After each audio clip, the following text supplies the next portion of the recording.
Innal hamdalillah nahmaduhu wa nasta'inuhu wa nastaghfiruh wa na'udzu billahi min syururi anfusina wa min sayyiati a'malina may yahdihillahu fala mudilla lahu wa may yudlil fala hadiya lahu asyhadu an la ilaha illallah wahdahu la syarika lah wa asyhadu anna muhammadan abduhu wa rasuluh.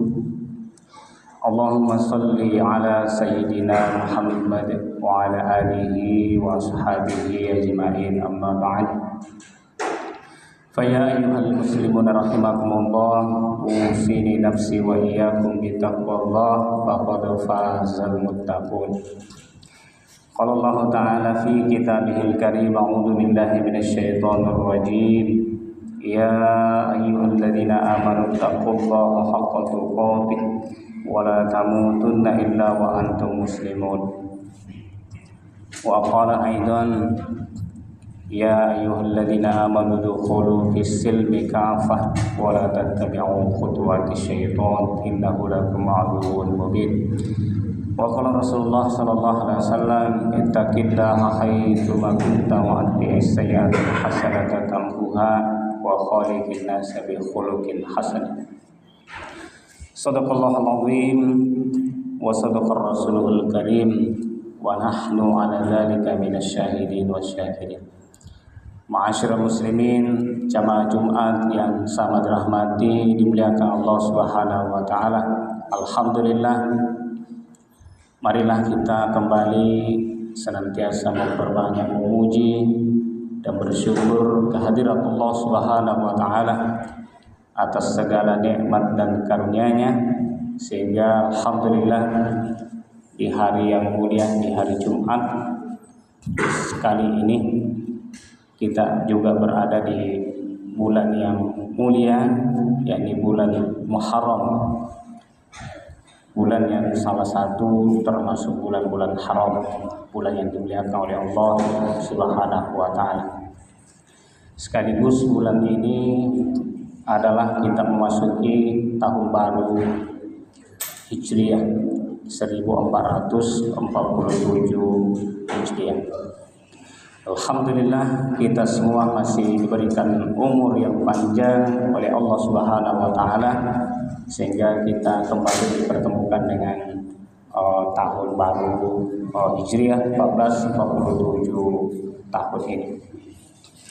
Salawat beserta salam, tak lupa pula tentunya kita senantiasa memperbanyak bersalawat kepada baginda Nabi kita Muhammad sallallahu alaihi wasallam. Allahumma salli ala sayyidina Muhammad wa ala ali sayyidina Muhammad.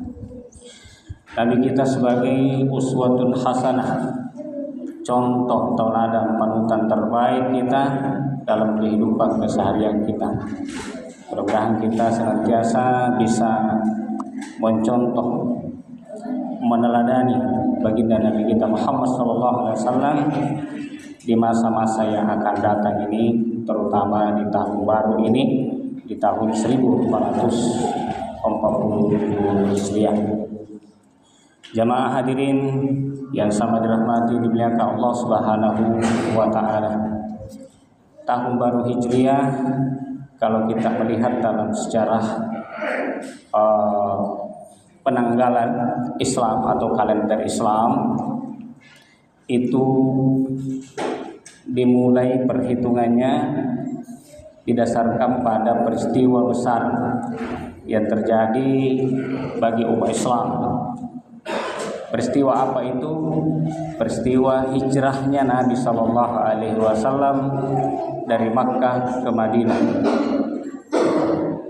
Jadi peristiwa hijrahnya Nabi Sallallahu Alaihi Wasallam dari Makkah ke Madinah, itulah yang dijadikan sebagai awal perhitungan tahun pertama, tahun 1, ya, tahun ke-1 Hijriah. Jadi tahun 1 Hijriah itu dihitung bukan sejak Nabi di Mekah. Nabi di Mekah 13 tahun berdakwah, itu belum masuk dalam hitungan 1 Hijriah. Hitungan 1 Hijriah itu dimulai sejak hijrahnya, berpindahnya Nabi SAW ke Madinah. Artinya dihitung tahun 1 Hijriah itu adalah ketika Nabi sudah ada di Madinah, pasenya sudah ada di Madinah. Jadi 13 tahun dakwah sebelumnya itu tidak masuk dalam perhitungan tahun Hijriah. Maka kalau kita mengatakan 1447 Hijriah, maka 1447 Hijriah itu dihitung sejak Nabi di Madinah. Jadi kalau ditambah dengan 13 tahun dakwah Nabi di Madinah, tentu dakwah Nabi SAW bukan 1447 Hijriah hingga hari ini, tapi lebih dari itu. Oleh karena itu kaum muslimin, jamaah Jumat yang sama dirahmati dimuliakan Allah Subhanahu wa taala, maka kita selalu melakukan semacam muhasabah setiap kali kita terjadi pergantian tahun seperti ini. 1447 Hijriah, kita meninggalkan tahun 1446 Hijriah. Biasanya kaum muslimin melakukan berbagai macam kegiatan untuk menyambut tahun baru Hijriah. Ya. Namun tentu yang paling penting, yang paling urgen dari menyambut tahun baru Hijriah ini tentu adalah muhasabah, mengevaluasi terhadap diri kita.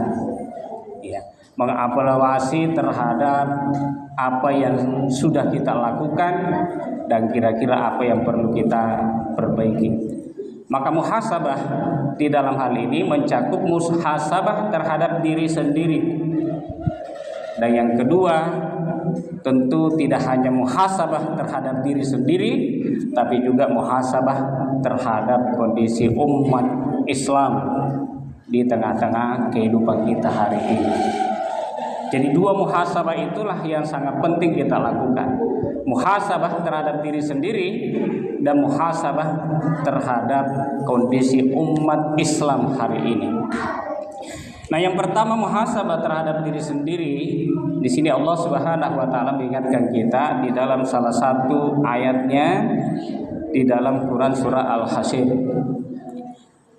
Allah Subhanahu wa taala berfirman, "A'udzubillahi minasyaitonir rajim. Ya ayyuhalladzina amanu taqullaha wal tanzur nafsum ma qaddamat lighad wattaqullaha innallaha khabirum bima ta'malun." Artinya, wahai orang-orang yang beriman, bertakwalah kepada Allah Subhanahu wa taala. Wal tanzur nafsum bima qaddamat aydihim. Bima qaddamat lighad. Kata Allah Subhanahu wa taala, hendaklah setiap diri memperhatikan apa yang telah dilakukannya untuk hari esoknya. Jadi Allah Subhanahu wa taala memerintahkan kepada kita untuk melakukan muhasabah, mengevaluasi diri, menghitung-hitung diri. Kata Allah Subhanahu wa taala, hitunglah, koreksilah, evaluasilah apa yang kalian sudah lakukan sebagai bekal terbaik Anda untuk hari esok. Nah, tentu hari esok yang dimasukkan di sini adalah hari akhirat. Hari di mana kita semua akan menuju pada hari itu. Dan kesempatan yang diberikan oleh Allah Subhanahu wa taala kepada setiap kita terbatas. Jadi tidak ada orang yang diberikan waktu unlimited, tidak ada. Ya, jadi semuanya kita diberikan waktu dengan waktu yang terbatas. Ada yang diberikan mungkin 60 tahun, ada yang 70 tahun, ada yang bahkan 80 tahun. Ada juga yang lebih sedikit dari itu, 50, 40, bahkan ada yang hanya 20 tahun diberikan oleh Allah Subhanahu wa taala. Jadi pada dasarnya bahwa semua kita diberikan kesempatan oleh Allah Subhanahu wa taala. Tetapi panjang dan pendeknya umur yang diberikan oleh Allah Subhanahu wa taala itu bukan persoalan. Yang terpenting dari semua itu adalah bagaimana kita mengisi waktu-waktu umur yang diberikan oleh Allah Subhanahu wa taala. Makanya Nabi mengatakan yang terbaik di antara kalian man tala umruh khairun nas, kata Rasulullah.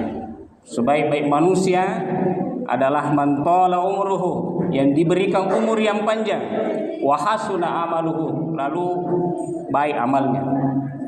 Wa syarrun nas, dan sebaik-baik seburuk-buruk manusia, kata Rasulullah SAW, man tala umruhu, dia diberikan umur yang panjang, wa syarru wa sa'a, ya wa sa'a amal, dan amalnya itu buruk, ya. Karena kenyataannya memang ada seperti itu. Ya, ada orang yang diberikan umur yang panjang oleh Allah Subhanahu wa taala, alhamdulillah dihabiskan, diisi umurnya dengan amalan-amalan yang baik. Ibadah kepada Allah Subhanahu wa taala. Salat 5 waktu dijaga, berjamaah dijaga, berdakwah, memberi nasihat dan lain sebagainya, berbuat baik kepada orang lain, bersedekah, memperbanyak berinfak, menginfakkan sebagian dari harta yang diberikan oleh Allah Subhanahu wa taala, maka ini dia menghabiskan waktunya untuk ibadah kepada Allah Subhanahu wa taala. Sebaliknya ada juga orang yang menghabiskan waktunya, habis waktunya hanya untuk berbuat durhaka, maksiat kepada Allah Subhanahu wa taala. Judi, miras, narkoba, mabuk, ya, zina, riba dan lain sebagainya. Mereka habiskan waktunya untuk itu. Korupsi, ya, setiap saat. Tidak ada puasnya dengan harta yang diberikan oleh Allah Subhanahu wa taala. Sudah bertumpu hartanya, korupsi lagi. Bukan lagi triliunan, tapi ratusan triliun. Nah, kaum muslimin jamaah-jamaah yang sangat dirahmati oleh Allah Subhanahu wa taala, kita mengevaluasi diri kita, jangan seperti orang-orang yang buruk amalnya itu. Itulah kita diberikan kesempatan Allah Subhanahu wa taala di tahun 1447 Hijriah ini, manfaatkan tahun ini, waktu yang diberikan oleh Allah. Tidak ada jaminan kaum muslimin yang dirahmati oleh Allah Subhanahu wa taala bahwa 1447 Hijriah ini kita dipanjangkan umur di sini, lalu kita masih bertemu dengan tahun 1448 Hijriah. Tidak ada jaminan kaum muslimin yang dirahmati oleh Allah Subhanahu wa taala. Itu yang pertama, muhasabah terhadap diri kita sendiri, ya. Makanya Nabi mengatakan siapa yang melakukan hijrah, ya. Hijrah itu diartikan oleh Nabi SAW bukan hijrah dari Makkah ke Madinah saja, tapi meninggalkan segala yang dilarang oleh Allah Subhanahu wa taala, meninggalkan segala keburukan, kekurangan, kelemahan, menuju ke sesuatu yang lebih baik. Itu juga makna hijrah. Makanya Nabi mengatakan wal muhajiru, orang yang berhijrah itu adalah man hajara ma nahallahu anhu, orang yang meninggalkan segala yang dilarang oleh Allah Subhanahu wa taala darinya. Nah, yang kedua, muhasabah yang harus kita lakukan adalah muhasabah terhadap kondisi umat Islam. Karena kita sebagai umat Islam tentu bukanlah orang yang individualis, bukanlah orang yang memikirkan diri sendiri untuk kebaikan diri sendiri, tapi kita juga diperintahkan oleh Rasulullah SAW untuk menjadi orang yang peduli terhadap kondisi umat.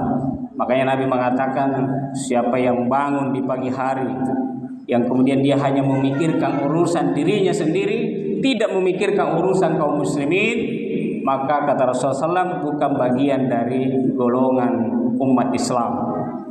Nah, itu menunjukkan bahwa kita tidak boleh hanya peduli terhadap diri kita sendiri, tapi kita juga harus peduli terhadap umat Islam secara keseluruhan. Maka ini yang penting kita lihat bahwa bagaimana kondisi umat Islam hari ini. Kondisi umat Islam hari ini secara ekonomi, kemiskinan, pengangguran tentu masih terpuruk. Ya, luar biasa kalau kita lihat datanya, ya, orang-orang yang miskin, kelaparan. Yang kedua, kondisi umat Islam secara keseluruhan di dunia juga masih sangat jauh dari apa yang kita harapkan. Masih terintimidasi, masih terzolimi, masih tertindas di berbagai negeri, ya. Bukan hanya di Gaza, tapi yang paling parah tentunya adalah apa yang terjadi di Gaza, apa yang terjadi di Palestina. Ya, ternyata bahwa di tengah-tengah gempuran Iran kepada Israel, ya, Israel memang hancur, ya, digempur oleh Iran, ya. Tetapi di tengah-tengah gempuran Iran ke Israel itu ternyata masih juga membunuhi warga Gaza. Ya, bahkan kalau kita lihat data itu selama dalam masa kurang lebih 12 hari masa penggempuran itu 870 orang rakyat Gaza itu kemudian dibantai oleh orang-orang Zionis Israel. Nah, itu hadirin yang dirahmati di belakang Allah Subhanahu wa taala. Mengapa umat Islam hari ini menjadi lemah? Nah, itulah perlu kita menjadikan sebagai muhasabah. Ada beberapa faktor yang bisa kita lihat. Yang pertama adalah karena umat Islam tidak bersatu. Mengapa umat Islam tidak kuat? Mengapa umat Islam lemah? Tidak mampu menghadapi bangsa Zionis Israel yang jumlah penduduknya itu hanya kurang lebih 10 juta. Ya, ada yang mengatakan 8 juta. Ya.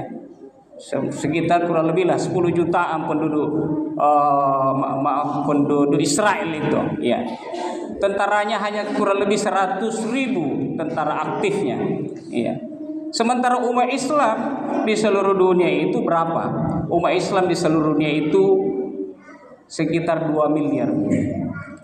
2 miliar, masa mengalahkan yang hanya 10 juta?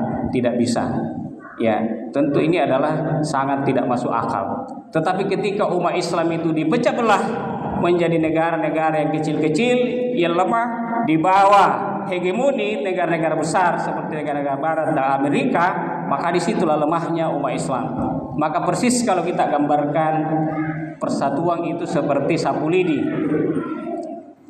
Sapu lidi kalau kita satukan, kita ikat dalam satu ikatan, maka mungkin satu kompleks di Borneo ini tentu bisa dibersihkan. Ya, dengan sebersih-bersihnya sampahnya dan lain sebagainya. Tapi coba kalau sapu lidi itu berserakan, ya, kita hanya mau membersihkan dengan menggunakan satu lidi saja. Ya, tentu jangankan satu kompleks ini. Ya, sekedar mungkin pekarangan masjid ini tidak bisa kita bersihkan. Nah, begitu pula umat Islam. Umat Islam sekalipun 2 miliar jumlahnya di seluruh dunia, tapi kalau terpecah belah menjadi negara yang kecil-kecil, negara yang lemah-lemah, ya, maka tentu sekedar seperti Israel tidak bisa dikalahkan.